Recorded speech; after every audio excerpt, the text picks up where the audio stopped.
heads, tails. So I guess you'd think that today we're going to talk about decision making, which is largely true. In effect, though, what we're going to talk about is the fact that we're pretty bad at making decisions, and the models don't help us much, although they do give us a more structured way of figuring out what we're trying to do. In the first of these, we need to differentiate between programmed and unprogrammed decisions. A programmed decision is one that occurs on a frequent basis, which means it's routine. We apply existing rules. We can develop SOPs, decision trees, that kind of thing. And along we go. We can use expert systems for this, being that we're now in the 21st century. And unprogrammed decisions, though, are those that are non-routine, that require novel outcomes or novel events. And the decision makers often have very little information to go by. So what do you do when you're faced with those kind of things? Well, first we need to start with problem identification and diagnosis. That is, to figure out what's really going on here. Part of our problem is that people who make decisions are busy and they're likely to latch on to a symptom, call that the problem, treat it, and move on. So what we really need to do is get that identification down pat. So it needs to be once that we need to actually accurately identify the problem at hand. This is a lot tougher than you might guess. Sometimes it's just a matter of asking why this occurred, and keep asking why until you run out of questions. Then we're going to develop some criteria, explicit measurable criteria for the solution. That's part of our first phase. And then we're going to develop alternatives. Once we have the alternatives, we're going to assess them, look for desirable, undesirable effects, a cost-benefit analysis. You guys are familiar with that. We're going to choose an alternative.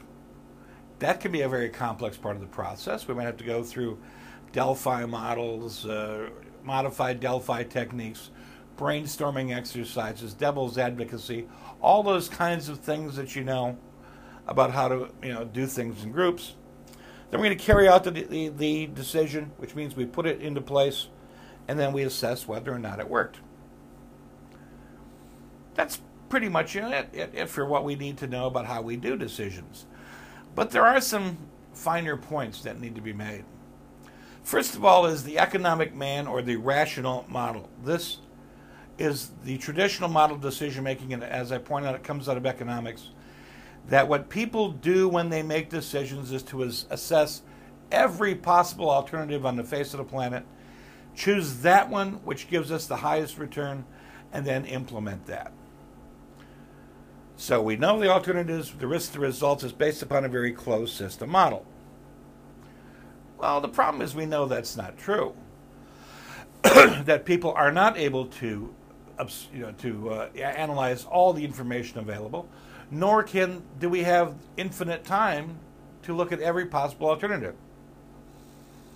So what do? Well, Herb Simon won a Nobel Prize for pointing out that we have bounded rationality. That is, because we have cognitive limitations, we can't think of everything. What we tend to do is apply some constraints to our rational decision model. We do not try to maximize the goal. We satisfice. That's your word for the day.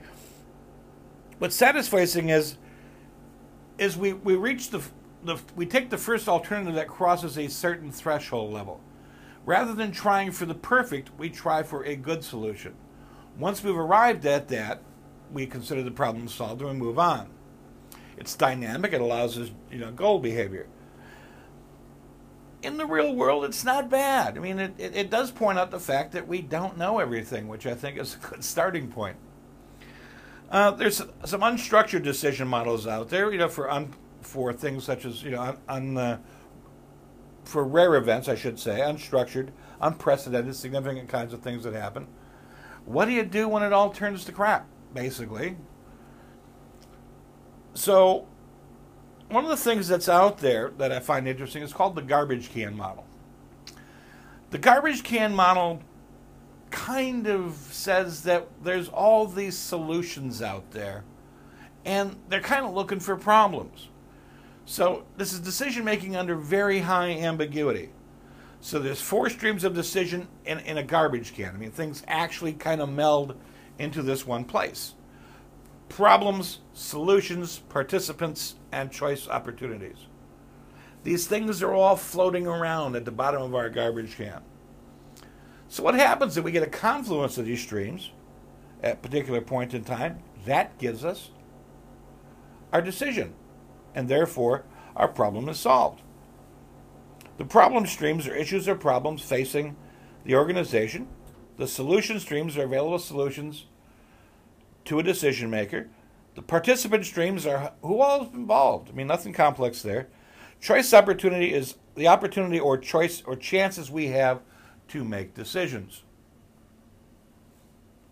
So that's not bad. I mean, it's got some real value for us because it doesn't give us a recipe book. Does not pretend that we're living in some kind of ordered universe where you can move in a nicely structured pattern. But we also know that we live in the real world. So one of the things that does happen is when we don't have a very clear outcome, if we don't have a clear solution on the horizon, we tend to pursue other means.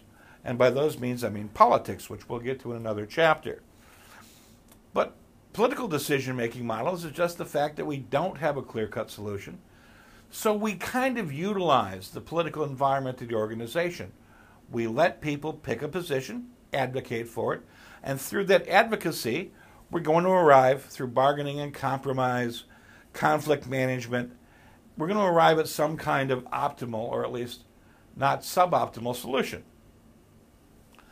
And there is some real value to that, but it's best to reserve that for things where we really don't know what the outcome might be. Back in the bad old days, before we had all the data known to man floating around at our fingertips, problem solving was largely seen as making decisions under too little information. Nowadays, we tend to do it with too much information. So it's kind of like trying to drink from a fire hose. How do you get just the right amount of water? Well, that's part of our problem. We really don't know how to do that. So what we do, though, is we use some various techniques and tools to try to pick out what information is important. At the end of the day, part of it might be intuition. I mean, if you read Malcolm Gladwell's Blink, he's talking about that very kind of issue. Is intuition really the way that we want to be basing our decisions on? I mean, as rational business managers, we do prefer evidence-based decisions. Relying on gut instinct is a really good way to bankrupt your organization, in a big hurry, because we're making decisions based upon the feel of the situation as opposed to developing some rational basis for it. And if all else, I still have my silver dollar. Have yourself a good day. Bye-bye.